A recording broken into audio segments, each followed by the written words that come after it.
Contemplating Renaissance, friends. Welcome to episode 80. Wow, 20 more episodes to go, and we are in our 100th episode. I'm looking forward to that, really. Okay, you know, we were on our way in the expressway in the Philippines. We call this long, really highways, expressways. I suppose if you are in America, all right, you call them freeways. I've not been to Europe yet, okay, but I understand in Germany it's called the autobahn. Okay, in the Philippines we call them expressways. You have north, south, east, and west. Now going to south, really where our beach fronts are.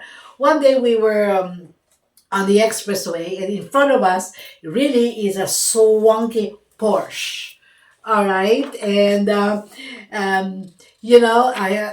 my husband and I said, "Whoa! See, there's a Porsche. They're very fast." Of course, he overtook us, and etc. etc. And of course, the first thing we thought about is, hey, that's a very expensive, sports car. It costs a lot, so maybe the driver, is a rich kid, okay, because they can afford to buy a Porsche. And okay, fine. We went to our favorite restaurant in this summer resort that we go to every now and then just to relax. Lo and behold, the Porsche was parked there. Of course, they arrived ahead of us. We parked, we ate, and then we were really scouring around and really guessing who owns the Porsche. All right, and okay, then I saw a young couple. The girl. Very pretty girl. She was dressed in all labels. You know what I mean. You have a Gucci belt, a Gucci bag. Really really labels. And the guy, was also in labels. All right, maybe a Lacoste here, etc., etc., and and they were there. So the two of us, my husband and I, said, nah, guess what? I guess those two are the owners of the Porsche. Why? It makes a lot of sense, Visually, you have the Porsche and you have them, dripping in designer clothes. Fine. And sure enough, okay, when they left, okay, basically the same time that we did, they were right. Okay, they went into their portion left, and I guess if you're just like me, the first thing we would think would be what? Oh, they're wealthy, because the Porsche and all the labels are supposedly status symbol. It's it's a sign that you have arrived. Okay, then my husband just said, wait a minute. Okay, we are just we're just being regular guys here. Remember, and then mention the name of a guy, a former classmate in high school. They met in one of those high school reunions, which he never really liked to go to. And then and of course there, after high school, okay, some are really wealthy, and you begin, and there's this classmate of theirs, just we went down in a Porsche. It's the same thing, and then they found out later, okay, that he was a highly leveraged guy. When you say highly leveraged, it means he has lots of debt. Okay. Oh yeah, well he's a businessman, and then one news after another. Okay, and people are really saying that he started a business. He took out a loan from the bank. What did he do with the loan that he took from the bank? Okay, he took his wife and one kid and went to tour around the world, bought himself the Porsche.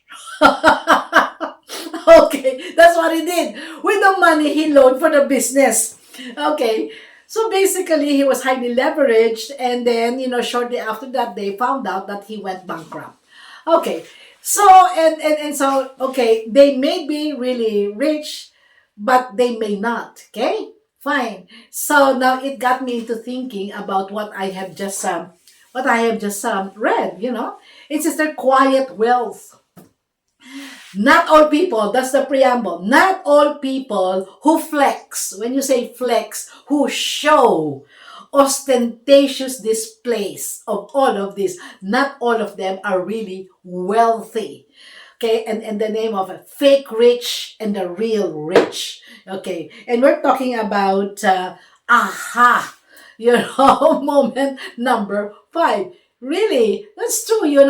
Just because they have this status symbols of what it means to be wealthy means they are really wealthy. Are they really wealthy, or are they fake rich, according to that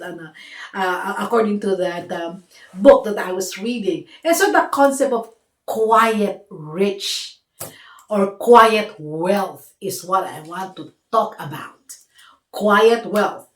And that book, defines quiet wealth as, okay, refers to a financial lifestyle. See, financial, monetary, okay, financial lifestyle where people accumulate and maintain, that's the key, maintain significant wealth discreetly, meaning quietly, in secret. Nobody knows.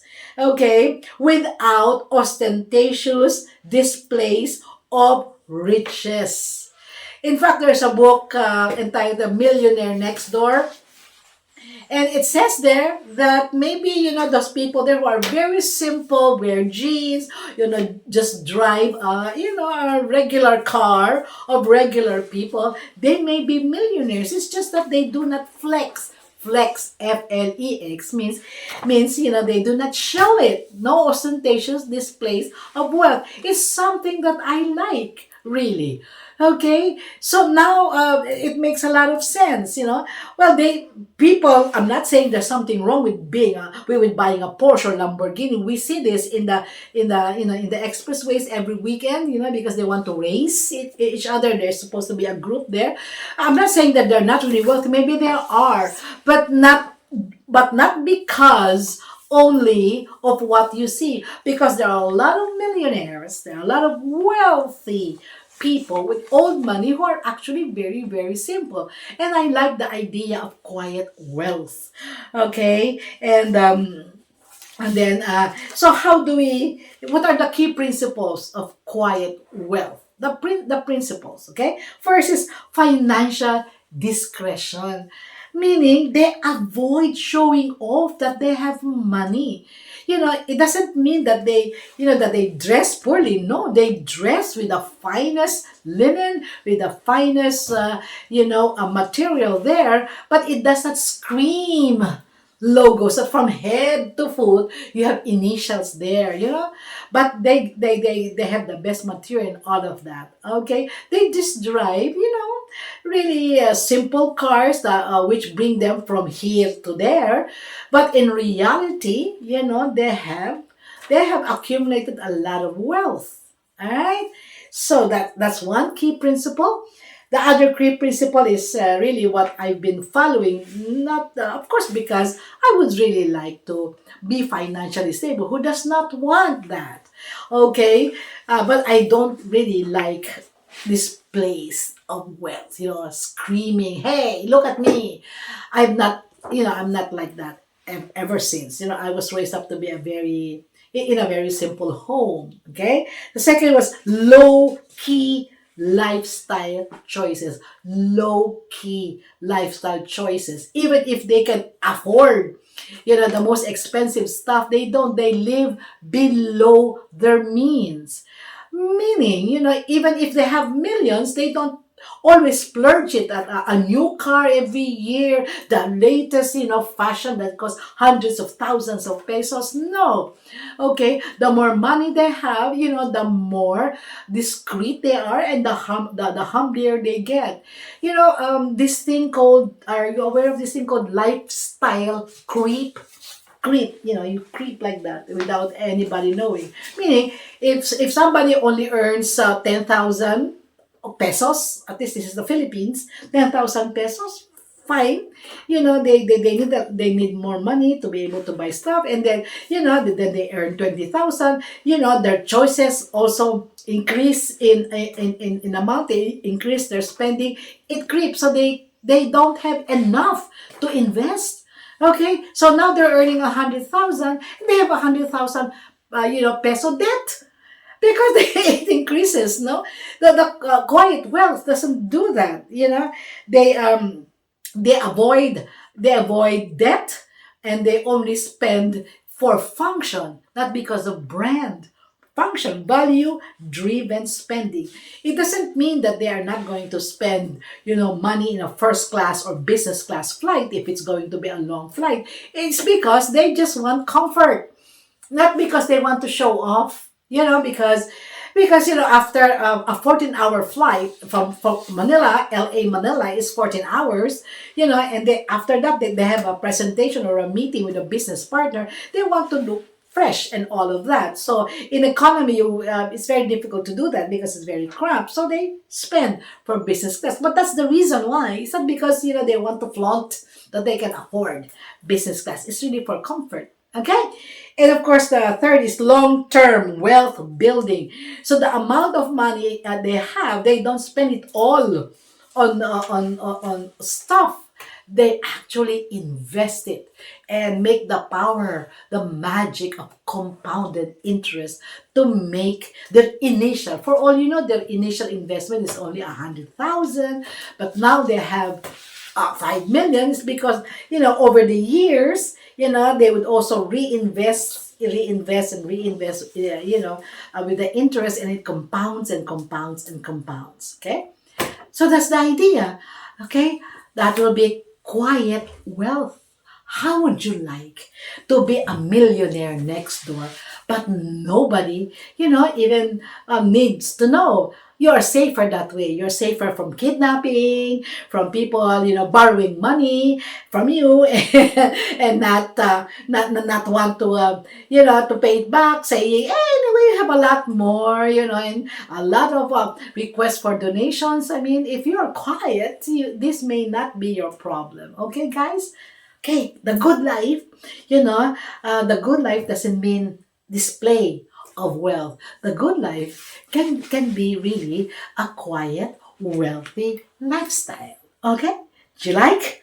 Please don't forget to like and subscribe, and share with me your insights. If you like what you're hearing, then let's continue navigating this autumn of our life together. Okay, guys? I'll see you next episode. Goodbye.